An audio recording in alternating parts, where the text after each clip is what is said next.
വിഷയം. അതെ, ഞാൻ തന്നെ അനുഭവിച്ച ഒരു ബുദ്ധിമുട്ടിൻ്റെ ഫലമാണ്. ജനങ്ങൾക്ക് അതിനേക്കാളും ബുദ്ധിമുട്ടെന്ന് എനിക്കറിയാം.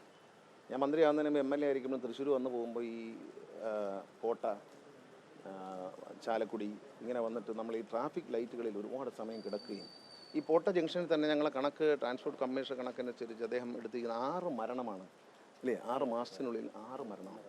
അപ്പോൾ അത് വലിയൊരു അപകടകരമായ സാഹചര്യമാണ്. മാത്രമല്ല ഈ വണ്ടികൾ ഇങ്ങനെ ഫ്ലോ ചെയ്ത് ഹൈവേ ആണ്, ഇത് ലോക്കൽ റോഡല്ല, ഫ്ലോ ചെയ്ത് പോകണം ഹൈവേ വരുന്ന വണ്ടികൾ. ഏറ്റവും കൂടുതൽ വണ്ടി വരുന്ന ഹൈവേയിലാണ്. ഈ ടൈമറൊക്കെ ലൈറ്റിൻ്റെ പ്രശ്നമുണ്ട്. കാരണം എല്ലായിടത്തും ഒരേ ടൈമാണ്. 5 വണ്ടി വരുന്ന ഒരു വഴിയിൽ നിന്ന് ഒരു ടൈം, മെയിൻ റോഡിലും ഒരേ ടൈം. അപ്പോൾ അത് മാറ്റണം എന്നുള്ളതാണ്. അപ്പോൾ ഇതൊന്ന് സന്ദർശിച്ച് ഒരു സ്റ്റഡിക്കൊന്നൊരു ഏജൻസിയെ വയ്ക്കാതെ ഞങ്ങൾ തന്നെ നേരിട്ട് ഈ സ്ഥലം സന്ദർശിച്ച് ജനങ്ങളുമായും ജനപ്രതിനിധികളുമായും സംസാരിച്ചിട്ട് അവിടെ വെച്ച് തന്നെ ഒരു സൊല്യൂഷൻ ഉണ്ടാക്കി മുന്നോട്ട് പോകാനാണ് ഉദ്ദേശം. വരും ദിവസങ്ങളിൽ എത്രയും പെട്ടെന്ന് ഇത് കുരുക്കഴിക്കുക എന്നുള്ളതാണ്. ഇവിടെ നമ്മൾ വിട്ടാൽ അങ്കമാലി, ആലുവ എല്ലാം വലിയ കുരുക്കാണ്. നെടുമ്പാശ്ശേരി വിമാനത്താവളത്തിൽ വരുന്നവർക്ക്, എറണാകുളത്ത് നിന്ന് വരുന്നവർക്ക് ആകെ കിട്ടുന്ന 16 സെക്കൻഡാണ് വിമാനത്താവളത്തേക്ക് തിരിയാൻ. ഈ 16 സെക്കൻഡിൽ ആകെ 3 കാറേ കടന്നുള്ളൂ. അപ്പോൾ എയർപോർട്ടിലേക്ക് വളരെ ടെൻസ്ഡായിട്ട് വരുന്ന ആൾക്കാർ വല്ലാതെ അവിടെ കുഴയാണ്. അപ്പോൾ പൊതുജനങ്ങളുടെ സൗകര്യം മാനിച്ചിട്ടാണ് ഈ ഒരു പരിശോധനയും. ഈ പരിശോധനയിൽ എന്തായാലും നടപടി ഉണ്ടാവും, അതിലൊരു വിട്ടുവീഴ്ചയില്ല.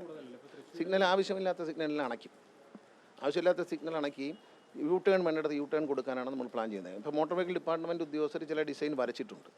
അപ്പോൾ അത് വെച്ച് ചർച്ച ചെയ്യും. പിന്നെ കാണുമ്പോൾ നമുക്കറിയാമല്ലോ, ഈ ടൈമർ ഒന്ന് കൂട്ടും.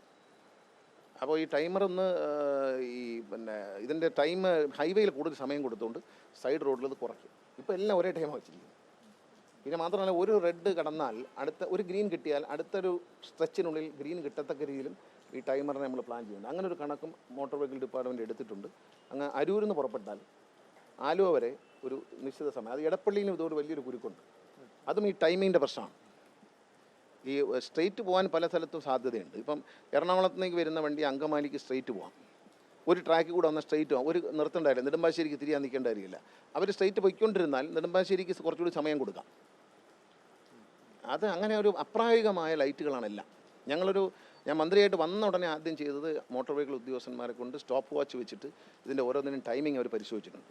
പരിശോധിച്ചാൽ അവർ റിപ്പോർട്ട് ചെയ്തത് വളരെ അശാസ്ത്രീയമായ, ഈ അശാസ്ത്രീയത കൊണ്ടാണ്, പ്രായോഗികമല്ലാത്ത പരിഷ്കാരം കൊണ്ടാണ് ഈ കുരുക്ക് ഒരു പരിധി വരെ അഴിക്കാൻ കഴിയുന്നതാണ് വിചാരിക്കുന്നത്.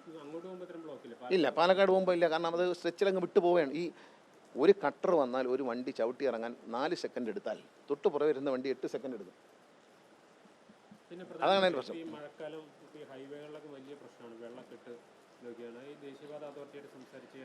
അത് അവരോട് സംസാരിക്കാം. അവർ പലപ്പോഴും ഈ ഓടകൾ സൃഷ്ടിക്കുമ്പോൾ നമുക്ക് ജനങ്ങളാണ്, നമ്മൾ മന്ത്രിയായിട്ട് പറയുന്നതല്ല, ഒരു MLA എന്നുള്ള നിലയിൽ പറയുകയാണ്. ഓടകൾ സൃഷ്ടിക്കുന്നു, അവർ നന്നായി പണിയുന്നു, ഓടകൾ നല്ല സ്റ്റൈലായിട്ട് പണിഞ്ഞു. പക്ഷേ ഈ വെള്ളം ഓടയിലെത്താനോ ഓടയിലൂടെ ഒഴുകി പുറത്തു പോകാനോ, വെള്ളം ഓടയിലെത്തണം. ഓട അവിടെ ഇരിപ്പുണ്ട്, ഇവരുണ്ടാക്കിയ ചാല അവിടെ ഇരിപ്പുണ്ട്, പക്ഷേ വെള്ളം റോഡിൽ കൂടെ ഒഴുകുകയാണ്.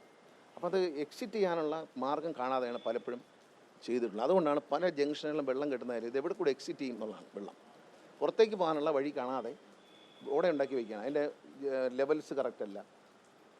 വളരെ പ്രായോഗികമായി ആ സ്ഥലത്ത് പോയി നിന്നാൽ ചെറിയൊരു പണിയെടുത്താൽ വെള്ളം ഒഴുകി പോകും. പിന്നെ നമ്മുടെ നാട്ടിൽ എല്ലായിടത്തും ആൾക്കാർ മഴയിലെല്ലാം നികത്തി, എല്ലാ ഓടകളും അടച്ചു, എല്ലാ കലങ്ങും അടച്ചു. അവനവൻ്റെ സ്വാർത്ഥതയ്ക്ക് വേണ്ടി നമ്മൾ ചെയ്യുന്നതിൻ്റെ ഫലം കൂടിയാണ് നമ്മൾ അനുഭവിക്കുന്നത്.